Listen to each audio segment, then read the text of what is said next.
Hello everyone, welcome to Prakriti classes. I hope you all are doing well. तो friends, आज की इस class में हम जो आपका सीजी टेट हुआ था 2022 में, उसके हम सामाजिक अध्ययन के जो 60 क्वेश्चंस पूछे गए थे उनको ही आज की इस क्लास में हम पढ़ेंगे। किस प्रकार से आपके एग्ज़ाम में क्वेश्चन पूछे जाते हैं, कैसा आपका सिलेबस होता है, ये आपको इससे समझ में आ जाएगा। कौन से लेवल के आपके एग्ज़ाम में क्वेश्चन पूछे जाते हैं। जो 6 to 8 की तैयारी कर रहे हैं, मतलब कि अपर प्राइमरी लेवल की, उनके लिए ये क्लास बहुत ही इम्पॉर्टेंट है, क्योंकि इससे आपको क्वेश्चन के लेवल पता चल जाएंगे। और हम इसी प्रकार से सभी सब्जेक्ट्स को सॉल्व करते हुए चल रहे हैं, जो कि आपके शिक्षक भर्ती हो या सीजी टेट हो, उन सभी के हम एक एक सब्जेक्ट्स को यहाँ पर पुराने पेपर हुए थे उन्हें हम सॉल्व करते हुए चल रहे हैं। तो अभी तक हमने सीडीपी हिंदी और ईवीएस की, जो आपका सीडीपी हिंदी और आपका ईवीएस था, जो 2022 में आपका सीजी टेट हुआ था, उनके इन सभी सब्जेक्ट्स को हमने कवर कर लिया। तो जिन्होंने भी ये वीडियोस नहीं देखी, वो जाकर ज़रूर देख लीजिए। इससे आपको पता चलेगा कि आपके एग्ज़ाम में कौन से टॉपिक से कितने क्वेश्चन पूछे जाते हैं। आज हम इसी बेस्ड पर आपके सामाजिक अध्ययन, जिसे आप एसएसटी कहते हैं, 60 क्वेश्चंस को यहाँ पर पढ़ेंगे। इससे आपको पता चल जाएगा कि आपके एग्ज़ाम में किस प्रकार के क्वेश्चन पूछे जाते हैं। साथ ही साथ जो शिक्षक भर्ती की तैयारी करें, उनके लिए भी ये जो क्लास है वो बहुत ही इम्पॉर्टेंट होगी, क्योंकि आप सभी को पता है जो आपका सामाजिक अध्ययन है वो आपके शिक्षक भर्ती में और जो आपका सीजी टेट है उसमें दोनों में लगभग सेम ही आता है। नंबर्स है उनमें ही उसमें फ़र्क होता है। तो ये क्लास आपके लिए बहुत ही इम्पॉर्टेंट है। तो चलिए इस क्लास को हम स्टार्ट करते हैं। जिन्होंने भी अभी तक हमारे चैनल को सब्सक्राइब नहीं किया वो कर लीजिए, क्योंकि यहाँ पर आपको बिल्कुल फ्री क्लासेस प्रोवाइड की जा रही हैं। और जिन्होंने भी हमारे टेलीग्राम को ज्वाइन नहीं किया वो टेलीग्राम को ज्वाइन कर सकते हैं, लिंक आपको डिस्क्रिप्शन में मिल जाएगी। ये सभी प्रकार की पीडीएफ वहाँ पर आपको प्रोवाइड कर दी जा रही हैं। तो जिन्हें भी पीडीएफ चाहिए वो हमारे टेलीग्राम को ज्वाइन कर सकते हैं, लिंक आपको डिस्क्रिप्शन में मिल जाएगा। तो चलिए आज हम सामाजिक अध्ययन के टोटल 60 क्वेश्चंस को आज के इस क्लास में हम पढ़ेंगे कि आपके किस प्रकार के क्वेश्चंस एग्जाम में पूछे जाते हैं। आप भी इस क्वेश्चन को सॉल्व करने की कोशिश करेंगे और लास्ट में कमेंट करके ज़रूर बताएंगे कि आपके कितने क्वेश्चन सही हुए। चलिए हम इसका पहला क्वेश्चन देखते हैं। पहला क्वेश्चन इसमें दिया गया है कि सम्राट अशोक ने पहली बार धर्म यात्रा निम्नलिखित स्थान पर की थी: बोध गया, सारनाथ, पावापुरी या Lumbini. Emperor Ashoka did his first Dhamma yatra to the following place. तो इसमें से आपको सही आंसर बताना है। तो इसका जो सही आंसर हो जाएगा वो हो जाएगा आपका बोध गया। जो सम्राट अशोक ने पहली बार अपनी धर्म यात्रा किस स्थान पर की थी, तो वो हो जाएगी बोध गया। और जो सम्राट अशोक ने अपने राज्याभिषेक के पूरे होने पर, मतलब कि उनका जब राज्याभिषेक हुआ था उसके 10 वर्ष पूरे होने पर उन्होंने बोध गया में पहली बार अपनी धर्म यात्रा की शुरुआत की थी। तो ये पॉइंट आप इसमें याद रखेंगे। हमने अभी सामाजिक विज्ञान के लेक्चर में अशोक और बिंदुसार और चंद्रगुप्त मौर्य इन सभी के बारे में पढ़ा था। तो जिन्होंने वो क्लास नहीं देखी हो जाकर ज़रूर देखिए, आप देख सकते हैं। इसी प्रकार के आपके एग्ज़ाम में क्वेश्चन पूछे जाते हैं। तो अगर आपने थ्योरी को अच्छे से पढ़ लिया, अच्छे से समझ लिया, तो आपके एग्ज़ाम में क्वेश्चन अच्छे से बनने लगेंगे। तो जितना ज़्यादा हो सके आप थ्योरी को अच्छे से पढ़िए, तभी आपसे एग्ज़ाम में क्वेश्चन अच्छे से बनेंगे। आपका जब तक कॉन्सेप्ट क्लियर नहीं होगा तब तक आपके एग्ज़ाम में अच्छे से आपका क्वेश्चन नहीं बनेगा। नेक्स्ट क्वेश्चन आप इसमें देख सकते हैं। Akbar started a new revenue system based on metering in the 24th year of his reign. Its name was Ilahi system, एकता सिस्टम, मुक्ताई सिस्टम या दहसाला। अकबर ने अपने शासन के 24वें वर्ष पैमाइश पर आधारित नई राजस्व व्यवस्था प्रारंभ की थी। उसका नाम क्या था? इलाही व्यवस्था, एकता व्यवस्था, मुक्ताई व्यवस्था या दहसाला। तो इसका जो सही आंसर हो जाएगा वो हो जाएगा आपका ऑप्शन नंबर डी, दहसाला। इसमें बिल्कुल सही हो जाएगा। और जो दहसाला है उसके बारे में आप पॉइंट नोट कर लेंगे कि जो अकबर के वित्त मंत्री थे, जो कि आपके थे राजा टोडर मल, इन्होंने जो है राजस्व एकत्रित करने की नई व्यवस्था शुरुआत की थी, जो कि आपके जब्ती व्यवस्था या दहसाला व्यवस्था के नाम से जानी जाती है। इसका एक और नाम आप नोट कर लेंगे, दहसाला को ही आपके जब्ती व्यवस्था कहा जाता है। तो ये नाम भी आप इसमें याद रखेंगे। तो ये सभी पॉइंट्स आप इसमें नोट कर लेंगे। ये सभी पॉइंट्स आपके एग्ज़ाम में दोबारा पूछे जा सकते हैं। जो भी आपके क्वेश्चन से संबंधित जो भी फैक्ट्स होते हैं, जो भी पॉइंट्स होते हैं, उनसे ही आपके एग्ज़ाम में दोबारा क्वेश्चन पूछने की ज़्यादा संभावना होती। तो ये सभी फैक्ट को आप याद रखेंगे। नेक्स्ट क्वेश्चन है हमारा, विच of the following was Sant known as Gaurang महाप्रभु? तुकाराम, तुलसीदास, चैतन्य या वल्लभाचार्य? निम्नलिखित किस संत को गौरांग महाप्रभु कहा जाता था? तुकाराम, चैतन्य, तुलसीदास या वल्लभाचार्य? तो इस क्वेश्चन का जो सही आंसर हो जाएगा वो हो जाएगा आपका ऑप्शन नंबर सी इसमें बिल्कुल सही हो जाएगा। जो आपका चैतन्य है उन्हें ही गौरांग महाप्रभु के नाम से जाना जाता था। जो आपके चैतन्य महाप्रभु थे उनके गौरव वर्ण के होने के कारण ही उन्हें गौरांग महाप्रभु के नाम से जाना गया। तो इस प्रकार से ये पॉइंट्स इसमें आप याद रखेंगे। नेक्स्ट है हमारा question, according to the rules of Islam of Muslim subjects there was Mughal official to oversee the moral? Qazi ul Quzat, ulema, muhtasib या दीवाने सादत?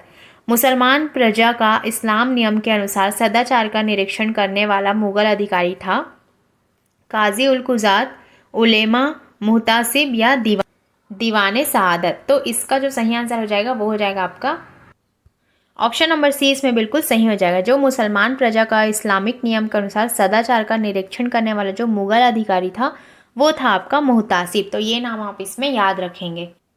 नेक्स्ट क्वेश्चन है हमारा, सूफी संत Shaikh Ahmad Sirhindi belong to which Sufi cult?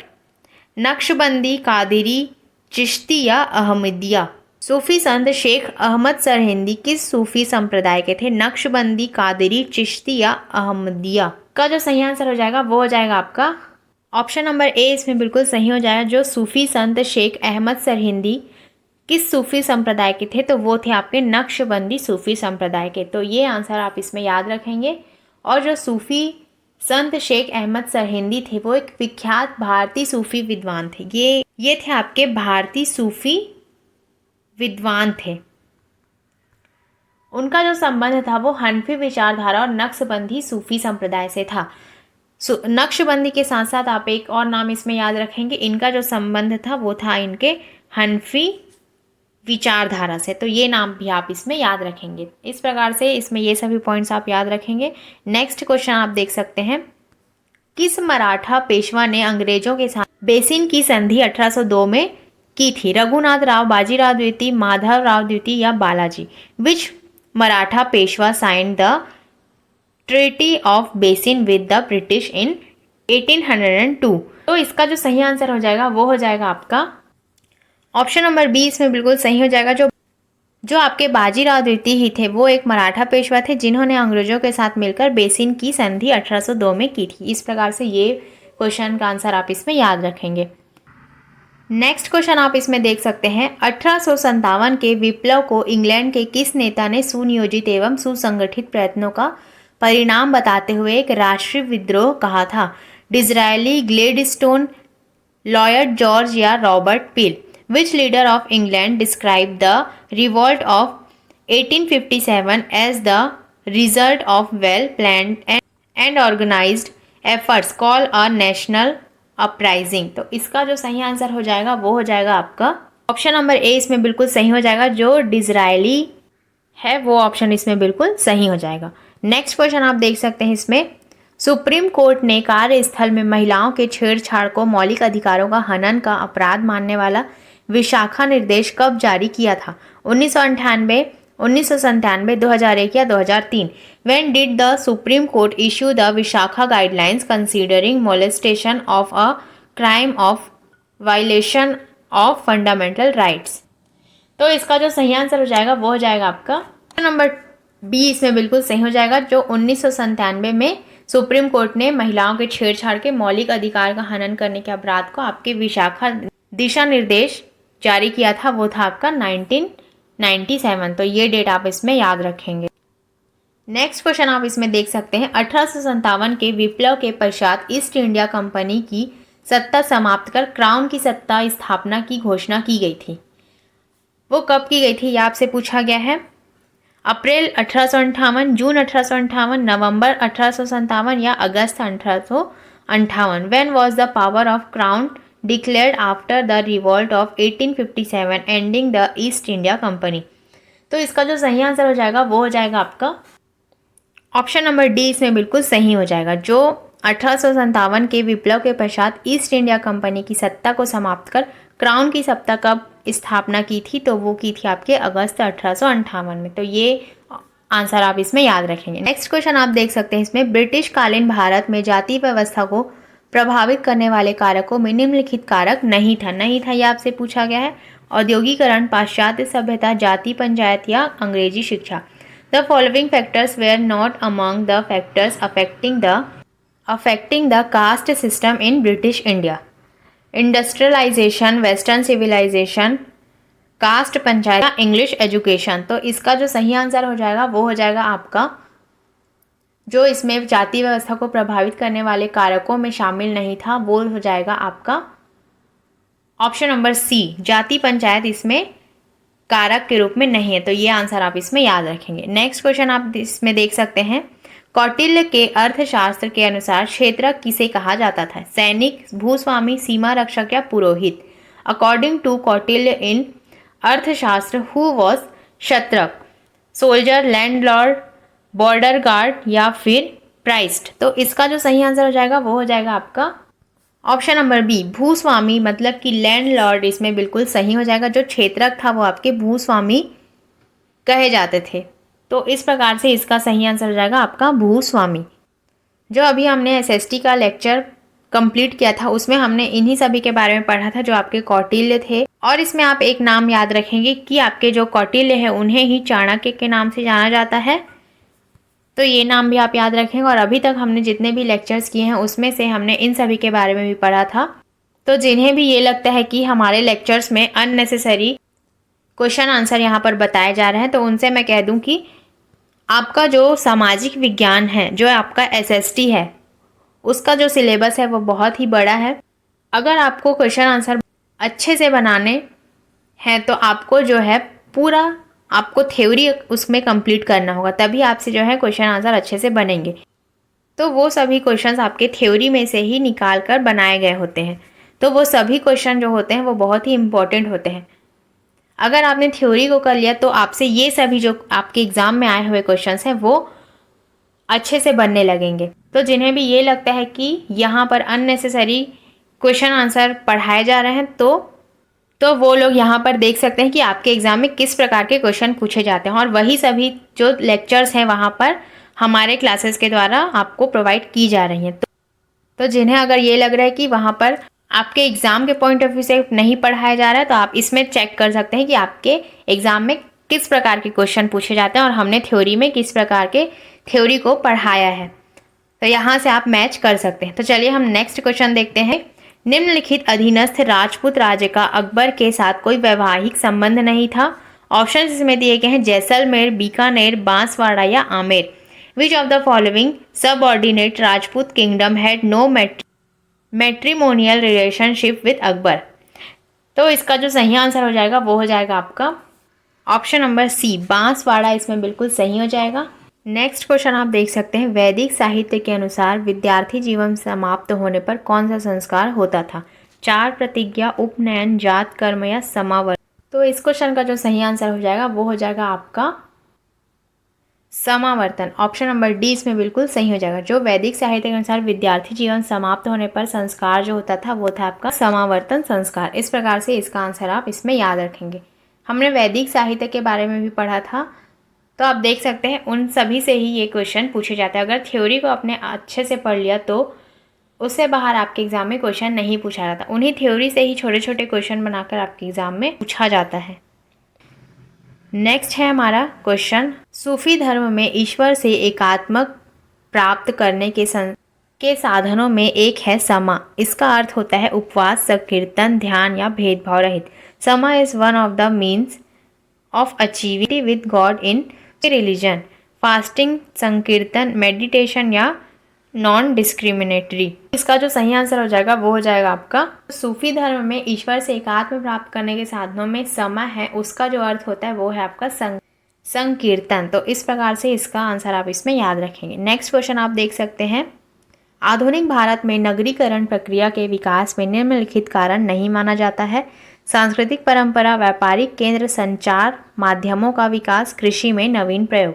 The following reason can not be considered for the development of urbanization in modern India. Cultural tradition, commercial centre, development of communication media, new experiment in agriculture. तो इसका जो सही answer हो जाएगा वो आपका हो जाएगा नंबर ए, इसमें बिल्कुल सही हो जाएगा। जो आधुनिक भारत में नगरीकरण प्रक्रिया के विकास में जो सम्मिलित नहीं था वो था आपका सांस्कृतिक परंपरा। तो ये आंसर आप इसमें याद रखें और आप भी साथ ही साथ क्वेश्चन आंसर को बनाने की कोशिश करेंगे और कमेंट करके ज़रूर बताएंगे कि आपके कितने क्वेश्चन सही हुए। इसी प्रकार से आपके सीजी टेट और शिक्षक भर्ती में क्वेश्चन पूछे जाएंगे। नेक्स्ट क्वेश्चन आप देख सकते हैं, निम्नलिखित स्थान में प्राप्त संस्कृति हड़प्पा युगोत्तर संस्कृति है। बेलन घाटी संस्कृति, क्वेटा घाटी संस्कृति, झूकर संस्कृति या सोत्काकोर संस्कृति। The culture found in the following place is considered as post Harappa culture. Belan ghati culture, Quetta valley culture, Jhukar culture या फिर सोत्काकोर कल्चर। तो इसका जो सही आंसर हो जाएगा वो हो जाएगा आपका झूकर संस्कृति। जो आपके संस्कृति हड़प्पा युगोत्तर संस्कृति है वो हो जाएगा आपका झूकर संस्कृति। तो ये आंसर आप इसमें याद रखेंगे। नेक्स्ट क्वेश्चन आप देख सकते हैं, निम्नलिखित में से किस राजा ने दक्षिण पूर्व एशिया के मलाया में भारतीय साम्राज्य की स्थापना की थी। समुद्रगुप्त, शैलेंद्र, कनिष्क या Mahendra. Which of the following king established the Indian empire in Malaya in south east Asia. तो इसका जो सही आंसर हो जाएगा वो हो जाएगा आपका नंबर बी, इसमें बिल्कुल सही हो जाएगा। जो शैलेंद्र थे वो थे आपके दक्षिण पूर्वी एशिया के मलाया में जो भारतीय साम्राज्य की स्थापना की थी वो थे आपके जो राजा थे वो थे आपके शैलेंद्र। तो इस प्रकार से इसका आंसर आप याद रखेंगे। अब नेक्स्ट आप इसमें देख सकते हैं, जो ऋग्वेद में 10 राजाओं के संघ के साथ युद्ध करने वाले किस राजा का नाम आता है। इंद्र, सुदास, भरत या Vaishva. Which king is mentioned in the Rigveda who fought with the union of 10 kings. तो इसका जो सही आंसर हो जाएगा वो हो जाएगा आपका बी, इसमें बिल्कुल सही हो जाएगा। जो आपके सुदास हैं, जो ऋग्वेद में 10 राजाओं के साथ युद्ध करने वाले जो राजा हैं वो थे आपके सुदास। इस प्रकार से इसका आंसर आप इसमें याद रखेंगे। नेक्स्ट आप देख सकते हैं, इसमें पंचतंत्र का फारसी भाषा में अनुवाद करने वाले लेखक का नाम क्या है। बदायूनी, अबुल फजल, दारा शिकोह या Faizi. Name the author who translate Panchatantra into Persian language. जो आपका पंचतंत्र का फारसी भाषा में अनुवाद करने वाले लेखक का नाम आपसे पूछा गया है। तो इसका जो सही आंसर हो जाएगा वो हो जाएगा आपका ऑप्शन नंबर बी, इसमें बिल्कुल सही हो जाएगा। जो पंचतंत्र है उसे फारसी भाषा में अनुवाद किया था वो किया था आपके अबुल फजल ने। तो ये आंसर आप इसमें याद रखेंगे। नेक्स्ट क्वेश्चन आप देख सकते हैं, इसमें जो मुक्ति का साधन भक्ति मार्ग बताने वाले भक्ति आंदोलन के प्रथम संत का नाम क्या था। रामानंद, कबीर, निम्बकाचार्य या Ramanuj. The name of the first sant of the bhakti movement to tell the means of action was भक्ति।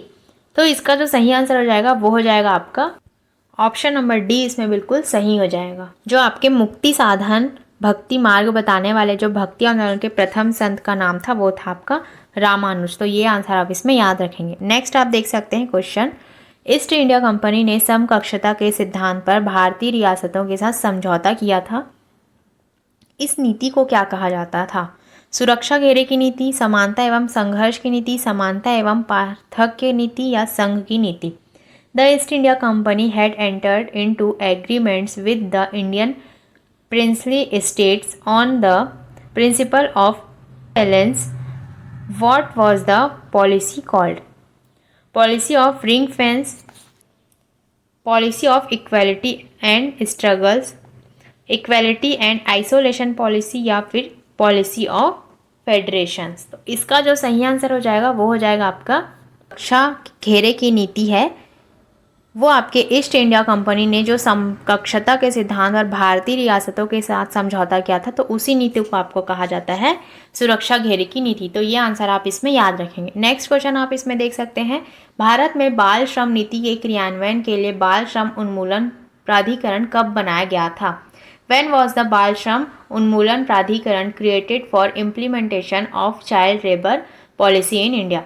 1994, 1987, 1978 या 1974। तो इसका जो सही आंसर हो जाएगा, जो इस प्रकार के आपके क्वेश्चंस होते हैं वो अक्सर पूछे जाते हैं, तो इन सभी के आप डेट ज़रूर याद रखेंगे।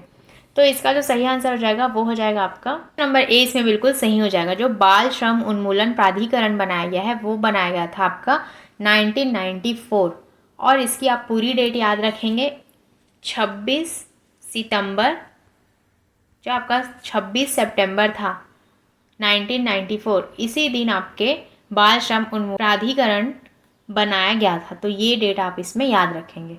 नेक्स्ट क्वेश्चन आप इसमें देख सकते हैं, सन 453 गुप्त काल में जैन धर्म की धर्म सभा किस स्थान में हुई थी? कन्नौज, प्रयाग, अमरावती या Vallabhi? Eight which place did the धर्म सभा of Jainism took place during Gupta period in 453 AD? तो इसका जो सही आंसर हो जाएगा वो हो जाएगा आपका ऑप्शन नंबर डी, वल्लभी। जो ईस्वी सन 453 गुप्त काल में जैन धर्म की धर्म सभा किस स्थान में हुई थी? वो हुई थी आपकी वल्लभी। तो ये आंसर आप इसमें याद रखेंगे। ये आपके एग्जाम के पॉइंट ऑफ व्यू से बहुत ही इंपॉर्टेंट क्वेश्चन है। हमने अभी ही जैन धर्म, बौद्ध धर्म के बारे में पढ़ा था, तो जिन्हें भी वो लेक्चर्स देखना हो वो हमारे प्लेलिस्ट में जाकर देख सकते हैं। ये सभी लेक्चर्स आपको वहाँ पर मिल जाएंगे।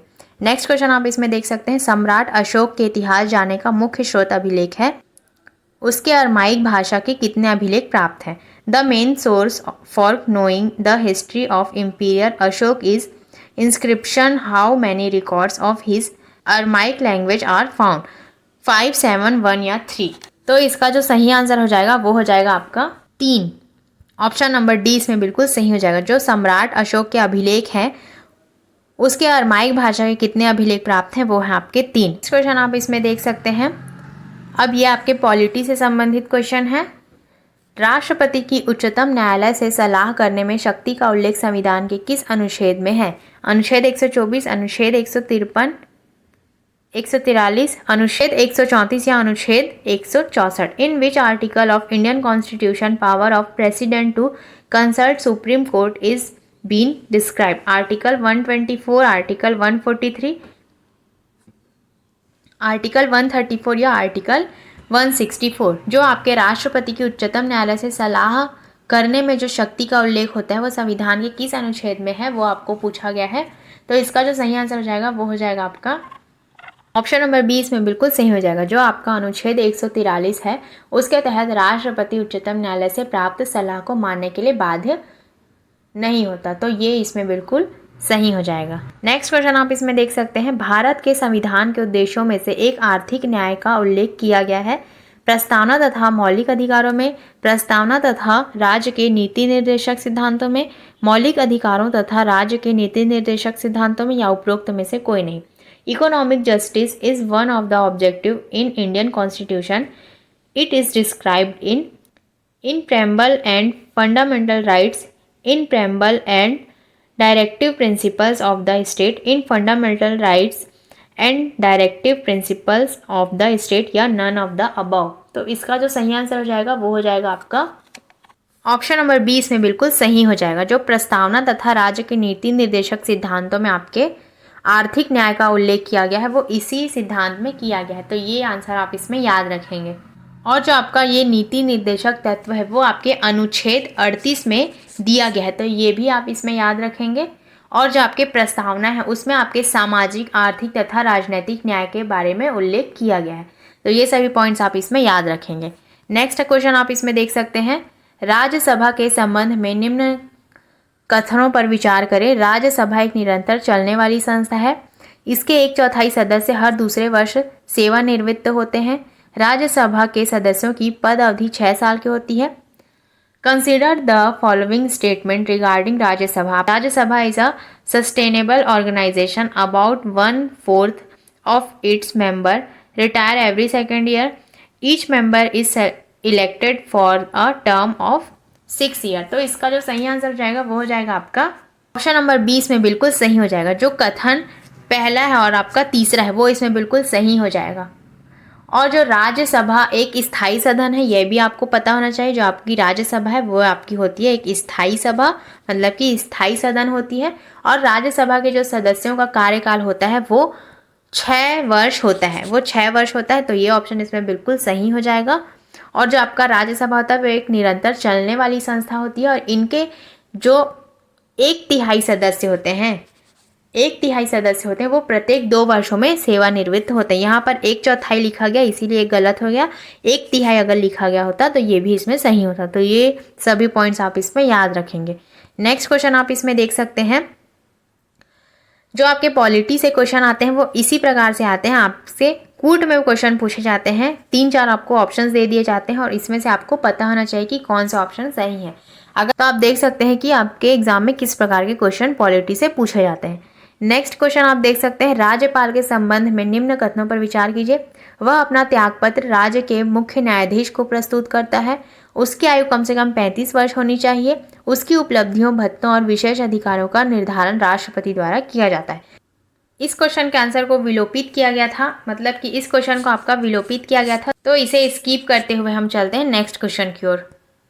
नेक्स्ट क्वेश्चन आप इसमें देख सकते हैं, निम्नलिखित कथनों पर विचार कीजिए।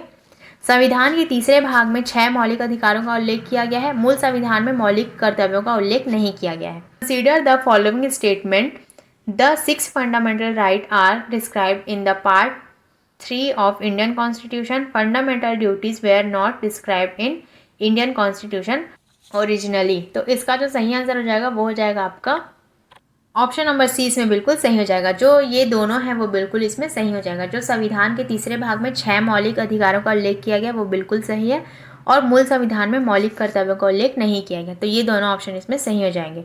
नेक्स्ट क्वेश्चन आप देख सकते हैं, इसमें निम्नलिखित में से कौन सी समिति केवल निचले सदन की है? आश्वासन समिति, प्रत्यायोजित विधान संबंधी समिति, लोक उपकरण समिति या प्राक्कलन समिति। विच of the following committee belongs only to the lower house? Assurance committee, delegated legislation committee, committee on public undertakings या estimates committee। तो इसका जो सही आंसर हो जाएगा वो हो जाएगा आपका ऑप्शन नंबर डी, इसमें बिल्कुल सही हो जाएगा। जो आपकी एस्टीमेट कमेटी है, मतलब कि प्राक्कलन समिति, वो निचले सदन की होती है। और जो आपके प्राक्कलन समिति में टोटल कितने सदस्य होते हैं, तो इसे भी आप याद रखेंगे। टोटल 30 सदस्य होते हैं इसमें, जो केवल लोकसभा से चुने जाते हैं। इसलिए इस समिति को निचला सदन की समिति कहते हैं। मतलब कि जो आपकी लोकसभा होती है वो आपके निचले सदन की समिति कहलाती है, और जो आपके राज्यसभा होती है वो आपका कहलाता है ऊपरी सदन। तो ये सभी चीज़ें आप राज्यसभा और लोकसभा के बारे में याद रखेंगे। नेक्स्ट क्वेश्चन आप इसमें देख सकते हैं, ऐसा मूल अधिकार जो विदेशियों को भी प्राप्त है। लोक नियोजन के विषय में अवसरों की समता, अपराधों के लिए दोष सिद्धि के संबंध में संरक्षण, अल्पसंख्यकों को शैक्षणिक संस्थाओं की स्थापना और प्रशासन का अधिकार, या वाक अभिव्यक्ति, शांतिपूर्ण सम्मेलन, निर्बाध विचरण एवं निवास तथा संघ बनाने की स्वतंत्रता। Fundamental rights which is also provided to the foreigner, equality of opportunity in matters of public employment, protection in respect of conviction for offense, right of minorities to establish and administer educational institution, या freedom of speech, expression, assembly, association, movement and residence। तो इसका जो सही answer हो जाएगा वो हो जाएगा आपका, जो ऐसा मूल अधिकार है जो विदेशियों को भी प्राप्त है। तो इसका सही आंसर आपका हो जाएगा ऑप्शन नंबर 20 में बिल्कुल सही हो जाएगा। जो ऐसा मूल अधिकार जो विदेशियों को भी प्राप्त है वो है आपका अपराधों के लिए दोष सिद्धि के संबंध में संरक्षण जो होता है वो आपके विदेशियों के लिए भी मूल अधिकार के रूप में उन्हें प्राप्त है। मतलब कि जो भारतीय नागरिक और विदेशी नागरिक को प्राप्त अधिकार जो अनुच्छेद हैं वो है आपके, इसे आप नोट कर लेंगे, वो है आपके 14, अनुच्छेद 14, अनुच्छेद 21, अनुच्छेद 23, अनुच्छेद 24, अनुच्छेद 25, अनुच्छेद 26 और 27 और 28। तो ये सभी जो अनुच्छेद हैं उसे आप याद रखेंगे, जिसमें आपके भारतीय नागरिकों को विदेशी नागरिकों के प्राप्त अधिकार जो मिले हैं वो हैं आपके ये सभी अनुच्छेद में मिले हैं। तो ये सभी अनुच्छेद के नाम आप याद रखेंगे। नेक्स्ट क्वेश्चन आप इसमें देख सकते हैं, भारतीय संविधान के किस अनुच्छेद में संवैधानिक उपचारों के अधिकार का उल्लेख है?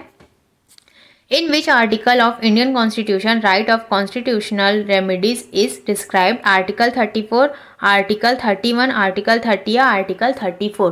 तो इसका जो सही आंसर हो जाएगा वो हो जाएगा आपका ऑप्शन नंबर ए, इसमें बिल्कुल सही हो जाएगा। जो आपका आर्टिकल 32 है, मतलब कि अनुच्छेद 32 है, अनुच्छेद 32, वो इसमें बिल्कुल सही हो जाएगा। जो भारतीय संविधान के संवैधानिक उपचारों का अधिकार का उल्लेख है वो आपके अनुच्छेद 32 में दिया गया है।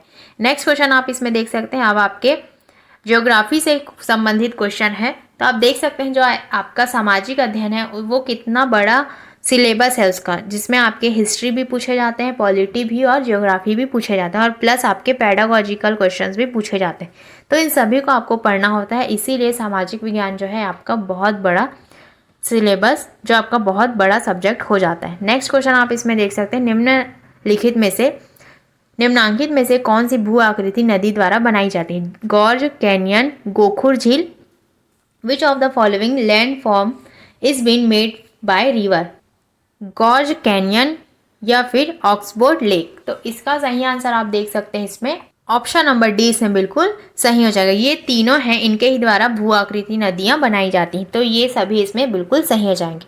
नेक्स्ट क्वेश्चन आप इसमें देख सकते हैं, भारत का सर्वाधिक जनसंख्या घनत्व वाला राज्य कौन सा है? महाराष्ट्र, बिहार, केरल या Uttar Pradesh? State with highest population density in India is? तो इसका जो सही आंसर हो जाएगा वो हो जाएगा आपका सबसे ज़्यादा सर्वाधिक जनसंख्या घनत्व वाला राज्य है वो हो जाएगा आपका ऑप्शन नंबर बी। बिहार जो है वो सर्वाधिक जनसंख्या घनत्व वाला राज्य है, यहाँ पर बहुत मात्रा में जनसंख्या पाई जाती है, तो ये आंसर आप इसमें याद रखेंगे। और जो सबसे कम जनसंख्या है उसे भी आप याद रखेंगे। कम जनसंख्या आपका हो जाएगा वो है आपका अरुणाचल प्रदेश। अरुणाचल प्रदेश को आप याद रखेंगे, जिसमें आपकी बहुत ही कम जनसंख्या पाई जाती है, और अधिक जनसंख्या आपकी पाई जाती है बिहार में। तो ये सभी चीज़ें आप इसमें याद रखेंगे। नेक्स्ट क्वेश्चन आप इसमें देख सकते हैं, ओजोन की परत वायुमंडल में किस स्तर पर पाई जाती है? ये भी आपके लिए बहुत ही इंपॉर्टेंट क्वेश्चन है। ओजोन परत से जो आपके वायुमंडल की परतें हैं उसमें से आपके हमेशा एग्जाम में क्वेश्चन पूछे जाते हैं। ऑप्शंस इसमें दिए गए हैं, क्षोभ मंडल, समताप मंडल, ताप मंडल या फिर ion Mandal. Ozone layer is found in which part of atmosphere? Troposphere, stratosphere, thermosphere या आइनोस्फेयर? तो इसका सही आंसर आपका हो जाएगा ऑप्शन नंबर बी। जो स्ट्रेटोस्फेयर है, मतलब कि जो आपका समताप मंडल है, उसमें ओजोन की परत वायुमंडल में पाई जाती है। तो इस प्रकार से इसका आंसर आप इसमें समताप मंडल याद रखें। आप इसमें देख सकते हैं, जो गज किला छत्तीसगढ़ में कहाँ स्थित है? और जो आपका एसएसटी होता है, जो आपका सीजी टेट हो या शिक्षक भर्ती हो, उसमें एसएसटी जो होता है आपके छत्तीसगढ़ की जो एसएसटी है उससे भी आपके एग्जाम में क्वेश्चन पूछे जाते हैं। सिर्फ इंडियन जीएस ही आपको नहीं पढ़ना है, बल्कि आपको सीजीजीएस भी अच्छे से पढ़ना है। इसीलिए ये सभी चीज़ें आप इसमें देख सकते हैं कि आपके कहाँ से क्वेश्चन पूछे जाते हैं। तो इससे आपको एक आइडिया हो जाएगा कि आपको क्या क्या इसमें पढ़ना है, और हम उन्हीं सभी चीज़ों को हमारे क्लास में पढ़ते हुए चलेंगे। नेक्स्ट आप इसमें देख सकते हैं, जो गज किला है वो आपका छत्तीसगढ़ में कहाँ स्थित है? जशपुर, बस्तर, रतनपुर या मैनपाट? वेयर इज द गज फोर्ट लोकेटेड इन छत्तीसगढ़? तो इसका सही आंसर आपका हो जाएगा ऑप्शन नंबर सी। जो रतनपुर है वहाँ पर आपका गज किला स्थित है। तो ये आंसर आप इसमें याद रखेंगे। नेक्स्ट क्वेश्चन आप इसमें देख सकते हैं, एशिया की सबसे बड़ी इमली मंडी कहाँ है? जगदलपुर, सरगुजा, राजनांदगांव या Saraipali? Where is Asia's largest tamarind market located? तो इसका जो सही आंसर हो जाएगा वो हो जाएगा आपका ऑप्शन नंबर ए, इसमें बिल्कुल सही हो जाएगा। जो इमली मंडी है वो आपके जगदलपुर में पाई जाती है, और ये आपके एशिया की सबसे बड़ी इमली मंडी है। तो ये सभी चीज़ें आप इसमें याद रखेंगे। नेक्स्ट क्वेश्चन आप इसमें देख सकते हैं, निम्नांकित में से किसे अश्व अक्षांश भी कहते हैं? विषुवत रेखी कम दाब की पेटी, उपोष्ण कटिबंधी उच्च दाब की पेटी, उपध्रुवी कम दाब की पेटी या ध्रुवी उच्च दाब की पेटी? Which of the following is known as horse latitude? Equatorial low pressure belt, sub tropical high pressure belt, sub polar low pressure belt या फिर पोलर हाई प्रेशर बेल्ट? तो इसका जो सही आंसर हो जाएगा वो हो जाएगा आपका ऑप्शन नंबर बी, इसमें बिल्कुल सही हो जाएगा। जो आपका सब ट्रॉपिकल हाई प्रेशर बेल्ट है, जो जिसे आप अश्व अक्षांश भी कहते हैं, मतलब कि उपोष्ण कटिबंधी उच्च दाब की पेटी को आप अश्व अक्षांश कहते हैं। और जो आपका उत्तरीय और दक्षिणी गोलार्ध में 30 से 35 डिग्री के बीच के भाग को ही अश्व अक्षांश कहा जाता है। जो आपके उत्तरी मतलब कि नॉर्थ पोल और आपके साउथ पोल, उनके जो बीच में जो डिग्री है, जिसे 30 to 35 डिग्री के नाम से जानते हैं, उसे ही हम अश्व अक्षांश कहते हैं, मतलब कि हॉर्स लैटिट्यूड के नाम से जानते हैं। तो ये सभी चीज़ें आप इसमें याद रखेंगे। नेक्स्ट क्वेश्चन आप इसमें देख सकते हैं, institute of economic studies IES नई दिल्ली द्वारा प्रतिष्ठित उद्योग रत्न अवार्ड किसे प्रदान किया गया? प्रेम सागर मिश्रा, प्रेम रतन मिश्रा, प्रेम साय मिश्रा या Prem Singh Mishra? Who has been conferred with the previous Udyog Ratna award by the institute of economic studies New Delhi? तो इसका जो सही आंसर हो जाएगा वो हो जाएगा आपका ऑप्शन नंबर ए, इसमें बिल्कुल सही हो जाएगा। जो प्रेम सागर मिश्रा है उन्हें ही उद्योग रत्न अवार्ड के नाम से सम्मानित किया गया है। तो ये ऑप्शन आप इसमें याद रखेंगे। नेक्स्ट है हमारा क्वेश्चन, सेमर सोत अभ्यारण्य कहाँ स्थित है? बीजापुर, जशपुर, सरगुजा या कवर्धा? वेयर इज द सेमर सोत सेंचुरी लोकेटेड? इसे आपका विलोपित किया गया था, तो ये इसे हम स्किप करते हुए नेक्स्ट क्वेश्चन की ओर चलते हैं। नेक्स्ट क्वेश्चन है हमारा, जो आपकी महारानी वसाटा थी उनके द्वारा स्थापित सिरपुर के विष्णु मंदिर लक्ष्मण मंदिर की प्रशस्ति रचना किसने की थी? कवि नारायण, कवि ईशान, कवि तेज बांधव या कवि Revaram? Who composed the praise of Vishnu temple Lakshman temple of Sirpur established by Maharani Vasata? तो इसका जो सही आंसर हो जाएगा वो हो जाएगा आपका ऑप्शन नंबर 20 में बिल्कुल सही हो जाएगा। जो महारानी वसाटा द्वारा स्थापित सिरपुर के विष्णु मंदिर में लक्ष्मण मंदिर की प्रशस्ति की रचना जो की थी वो थी आपके कवि ईशान ने की थी। तो ये आंसर आप इसमें याद रखेंगे। नेक्स्ट क्वेश्चन आप इसमें देख सकते हैं, श्रेणियों व उनके सबसे ऊंचे शिखर को सुमेलित करना है आपको।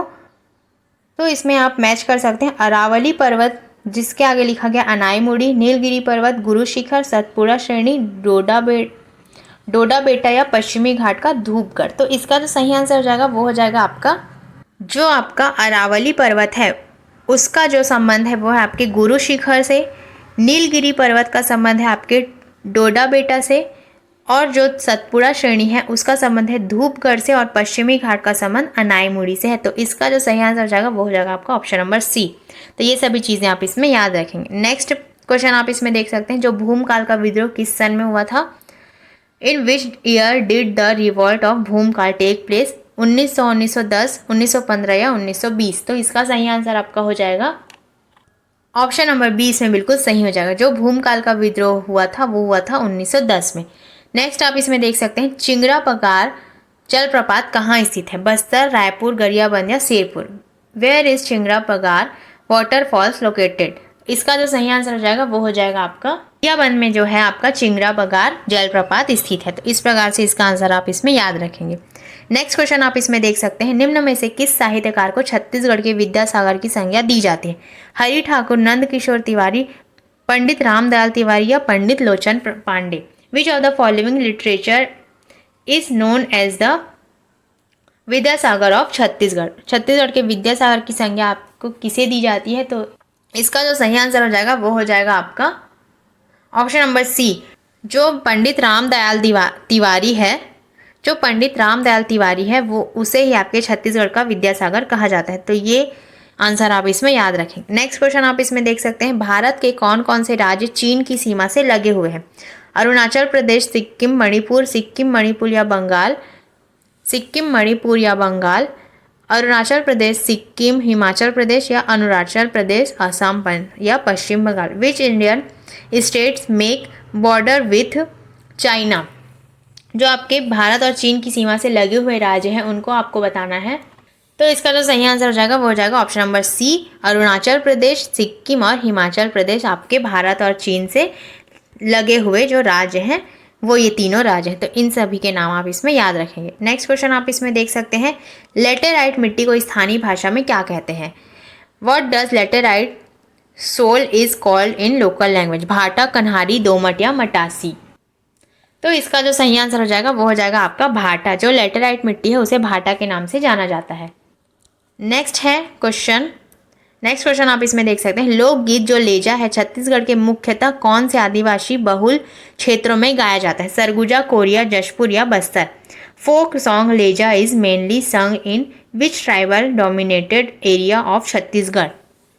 तो इसका जो सही आंसर हो जाएगा वो हो जाएगा आपका ऑप्शन नंबर डी इसमें बिल्कुल सही हो जाएगा। जो लेजा गीत है वो बस्तर में आदिवासी के द्वारा गाया जाता है। तो ये आंसर आप इसमें याद रखें। नेक्स्ट आप देख सकते हैं, भारत का पहला परमाणु ऊर्जा संयंत्र कौन सा है? तारापुर, कलपक्वम, रावत भाटा या Kakrapar. India's first nuclear power plant is. इसका जो सही आंसर हो जाएगा वो हो जाएगा आपका, जो आपके भारत का पहला परमाणु ऊर्जा संयंत्र है वो हो जाएगा आपका ऑप्शन नंबर ए, तारापुर इसमें बिल्कुल सही हो जाएगा। और जो इसकी स्थापना की गई थी वो डेट आप याद रख लेंगे, 1969 में इसकी स्थापना की गई थी। तो ये पॉइंट आप इसमें याद रखेंगे। नेक्स्ट आप देख सकते हैं क्वेश्चन, लास्ट आपके 10 क्वेश्चन और बच गए हैं। मोह असंबंधता पाई जाती है भूपटल एवं मेंटल के बीच, मेंटल और कोर के बीच, बाह्य एवं आंतरिक कोर के बीच या वायुमंडल और स्थलमंडल के बीच। मोह discontinuity is found in between crust and mantle, between mantle and core, between outer and inner core, between atmosphere and lithosphere। तो इसका सही आंसर आपका हो जाएगा ऑप्शन नंबर ए, इसमें बिल्कुल सही हो जाएगा। जो भूपटल एवं मेंटल के बीच मोह संबंधता पाई जाती है वो भूपटल एवं मेंटल के बीच पाई जाती है। तो ये आंसर आप इसमें याद रखेंगे। इसमें आप देख सकते हैं ये आपके पेडागॉजिकल क्वेश्चन से संबंधित क्वेश्चन है। तो इसे आप देखेंगे कि आपके पेडागॉजी से किस प्रकार के आपके सामाजिक विज्ञान में क्वेश्चन पूछे जाते हैं। आपने देखा कि छात्र सामाजिक विज्ञान की कक्षा में पूर्वाग्रह प्रदर्शित करते हैं, आपकी उस सबसे उपयुक्त प्रतिक्रिया क्या होगी? अध्याय को करीब लाएं, सामाजिक वास्तविकता के आयामों पर चर्चा का आयोजन करें, इन टिप्पणियों पर ध्यान दें या छात्रों को फटकारें। You observe that student exhibit prejudice in social science class. What would be your most appropriate response? Bring the chapter to a close. Organize a discussion on the dimensions of social reality. Ignore these comments. Reprimed the students। तो इसका जो सही answer हो जाएगा वो हो जाएगा आपका ऑप्शन नंबर 20 में बिल्कुल सही हो जाएगा। जो एक टीचर के नाते आपको सामाजिक वास्तविकता के आयामों पर चर्चा का आयोजन करना चाहिए, ये इसमें बिल्कुल सही हो जाएगा। अध्याय को करीब लाएं, ये इसमें गलत हो जाएगा। इन टिप्पणियों पर ध्यान न दें, छात्रों को फटकारें, ये तीनों ही इसमें नेगेटिव ऑप्शन है, यही एक पॉजिटिव ऑप्शन है, इसीलिए ये ऑप्शन इसमें बिल्कुल सही हो जाएगा। नेक्स्ट क्वेश्चन आप देख सकते हैं, क्या उपयोग करने की अनुशंसा की जाती है जब किसी पाठ्यक्रम के विषय या क्षेत्र में बहुत अधिक जानकारी होती है? व्याख्यान विधि, पूछताछ आधारित विधि, सहकारी विधि या assignment Vidhi. What is recommended to use when the topic or an area of a course contains a lot of information? Lecture method, inquiry based method, cooperative method या assignment method। तो इसका जो सही आंसर हो जाएगा वो हो जाएगा आपका ऑप्शन नंबर ए, इसमें बिल्कुल सही हो जाएगा। जो व्याख्यान विधि होती है उसकी अनुशंसा की जाती है जब किसी पाठ्यक्रम के विषय क्षेत्र में बहुत अधिक जानकारी होती, तो यह आप व्याख्यान विधि के द्वारा ही देते हैं। नेक्स्ट क्वेश्चन आप इसमें देख सकते हैं, इधर के सभी क्वेश्चन आपके पेडागॉजिकल क्वेश्चन ही होंगे, तो लास्ट तक आप इसे ज़रूर देखेंगे और आप भी इसे बनाने की कोशिश करेंगे और लास्ट में कमेंट करके ज़रूर बताएंगे कि आपके 60 में से कितने क्वेश्चन सही हुए। नेक्स्ट है आप देख सकते हैं, नेक्स्ट क्वेश्चन आप देख सकते हैं, क्या कक्षा प्रबंधन की वह तकनीक है जिसमें शिक्षक एक अनियंत्रित छात्र को शेष कक्षा से हटाकर नकारात्मक व्यवहार को दंडित करता है? वो क्या कहलाती है? विलुप्त होने की तकनीक, संतृप्ति तकनीक, टाइम आउट तकनीक या शारीरिक दंड। The technique of classroom management where the teacher punishes negative behaviours by removing an unruly student from the rest of the class is called extinction technique, satiation technique, time out technique या corporal punishment. तो इसका जो सही answer हो जाएगा वो हो जाएगा आपका ऑप्शन नंबर सी, इसमें बिल्कुल सही हो जाएगा। टाइम आउट तकनीक इसमें बिल्कुल सही हो जाएगा। नेक्स्ट है हमारा क्वेश्चन, समूह परियोजनाओं का काम क्या विकसित करने में मदद करता है? मजबूत इंट्रा ग्रुप प्रतियोगिता, उपलब्धि की व्यक्तिगत भावना, सहयोग और समस्या समाधान कौशल या उपयुक्त सभी। Group project work help in developing strong intra group competition, individual sense of achievement, collaboration and problem solving skill या ऑल ऑफ द अबव। तो इसका जो सही आंसर हो जाएगा वो हो जाएगा आपका ऑल ऑफ द अबव। इसमें बिल्कुल ऑप्शन नंबर डी इसमें बिल्कुल सही है, क्योंकि ये तीनों इसमें सही है। जो समूह परियोजनाओं का काम विकसित करने में मदद करेगा वो ये तीनों करेगा। इस प्रकार से ऑप्शन नंबर डी इसमें बिल्कुल सही हो जाएगा। नेक्स्ट क्वेश्चन आप देख सकते हैं, कक्षा में व्यवहारिक शिक्षा के विचार का अर्थ है कि शिक्षा किस पर लागू होनी चाहिए? अभ्यास, समाज, अमूर्त ज्ञान या असली दुनिया। The idea of practical learning in class means education should apply to the practice society abstract knowledge या रियल वर्ल्ड। तो इसका सही आंसर आपका हो जाएगा ऑप्शन नंबर डी, जो रियल वर्ल्ड होती है, मतलब ये असली दुनिया जो होती है, उनके वास्तविक दुनिया से आप चर्चा कक्षा में व्यवहारिक शिक्षा के विचार का अर्थ ही होता है जो उनका रियल वर्ल्ड होता है। जितना आप उसे वास्तविक दुनिया से जोड़कर पढ़ाएंगे तो बच्चा ज़्यादा अच्छे तरीके से सीखेगा। यही आपका एनसीएफ 2005 कहता है। तो ये सभी चीज़ें आप इसमें याद रखेंगे। नेक्स्ट क्वेश्चन आप इसमें देख सकते हैं, एक शिक्षक को सामाजिक विज्ञान पढ़ाते समय किस पर ध्यान केंद्रित करने का प्रयास करना चाहिए? विवरण याद रखने पर ध्यान दें, तथ्यों, मूल्यों और पैटर्न पर ध्यान दें, केवल तथ्यों पर ध्यान दें लेकिन मूल्यों पर नहीं, केवल मूल्यों पर ध्यान दें या तथ्यों पर नहीं। A teacher must attempt to focus on what will teaching social sciences, focus upon remembering the details, focus upon facts, values and patterns, focus only upon facts but not on values, focus on upon values but not on facts. तो इसका जो सही answer हो जाएगा वो हो जाएगा आपका ऑप्शन नंबर बी, इसमें बिल्कुल सही हो जाएगा, क्योंकि याद रखने वाली चीज़ें नेगेटिव होती हैं। केवल जैसा शब्द भी आपका नेगेटिव होता है, यहाँ पर भी केवल लिखा गया। तो ये सभी जो ऑप्शन है इसमें गलत हो जाएंगे। तथ्य, मूल्य और पैटर्न सभी पर आपको ध्यान देना चाहिए। तो ये ऑप्शन इसमें बिल्कुल सही हो जाएगा। नेक्स्ट क्वेश्चन आप इसमें देख सकते हैं, लास्ट के कुछ ही क्वेश्चन आपके बचे हुए हैं। परियोजना पद्धति किसके व्यवहारिक दर्शन पर आधारित है? जॉन डीवी, स्टीवेंस, किलपैट्रिक या Marker? Project method is based on whose pragmatic philosophy? तो इसका जो सही आंसर हो जाएगा वो हो जाएगा आपका नंबर सी, इसमें बिल्कुल सही हो जाएगा। जो परियोजना पद्धति आधारित है वो है आपके किलपैट्रिक द्वारा दी गई है परियोजना पद्धति। तो ये आंसर इसमें बिल्कुल सही हो जाएगा। नेक्स्ट क्वेश्चन आप इसमें देख सकते हैं, निम्नलिखित में से कौन सी सामाजिक विज्ञान में नई अवधारणा है? तथ्यात्मक जानकारी का संचय, सामाजिक रीति रिवाजों का अध्ययन, मानव संबंधों और समाज की बेहतरी का अध्ययन या अंतरराष्ट्रीय संबंधों का अध्ययन? Which one of the following is the new concept in social science?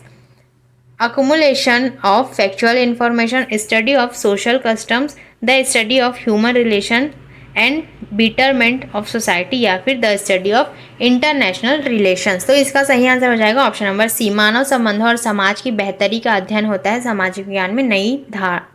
जो नई अवधारणा है वो मानव संबंधों और सामाजिक की बेहतरी का अध्ययन होता है। इस प्रकार से इसका आंसर हो जाएगा option number C. Next question आप देख सकते हैं, छात्रों की गुणवत्ता का मूल्यांकन करने के लिए उपयोग की जाने वाली स्कोरिंग गाइड को क्या कहा जाता है? रूब्रिक, चेकलिस्ट, इन्वेंटरी या rating scale? A scoring guide use to evaluate the quality of students is called? इसका जो सही आंसर हो जाएगा वो हो जाएगा आपका ऑप्शन नंबर ए, इसमें बिल्कुल सही हो जाएगा। जो आपकी मूल्यांकन करने के लिए एक स्कोरिंग गाइड कहलाती है वो है आपकी रूब्रिक। तो ये आंसर आप इसमें याद रखेंगे। आज का हमारा लास्ट क्वेश्चन आप देख सकते हैं, नया पाठ्यक्रम शुरू किया जाना चाहिए अचानक, लगातार, धीरे धीरे या अपेक्षाकृत? The new curriculum should be introduced abruptly, continuously, gradually या रिलेटिवली? तो इसका जो सही आंसर हो जाएगा वो हो जाएगा आपका ऑप्शन नंबर सी, इसमें बिल्कुल सही हो जाएगा। जो ग्रेजुअली होता है, जो नया पाठ्यक्रम आपको शुरू किया जाना चाहिए वो धीरे धीरे शुरू किया जाना चाहिए। तो ये आंसर इसमें बिल्कुल सही हो जाएगा। दोस्तों आज की इस क्लास में हमने एसएसटी के टोटल 60 क्वेश्चंस को देखा। तो इसमें से आप समझ सकते हैं कि आपके कौन से सेक्शन से कितने क्वेश्चन पूछे जाते हैं। तो आप कमेंट करके ज़रूर बताएंगे कि आपके कितने क्वेश्चन सही हुए और क्लास आपको कैसी लगी। और इनके लेक्चर्स अगर आपको देखने हैं तो आप हमारे प्लेलिस्ट में देख सकते हैं। डेली बेसिस पर यहाँ पर आपको इन सभी की क्लासेस कराई जा रही हैं। तो ज़्यादा से ज़्यादा लोग हमारे चैनल से जुड़ जाइए, चैनल को सब्सक्राइब कर लीजिए, क्योंकि यहाँ आपको बिल्कुल फ्री क्लासेस प्रोवाइड की जा रही हैं। बिल्कुल एग्जाम ओरिएंटेड चीज़ें यहाँ पर आपको प्रोवाइड की जा रही हैं। और इन सभी की PDF प्राप्त करने के लिए आप हमारे टेलीग्राम चैनल को ज्वाइन कर सकते हैं। लिंक आपको डिस्क्रिप्शन में मिल जाएगा। चलिए मिलते हैं ऐसे ही नेक्स्ट वीडियो में। तब तक के लिए thank you and take care.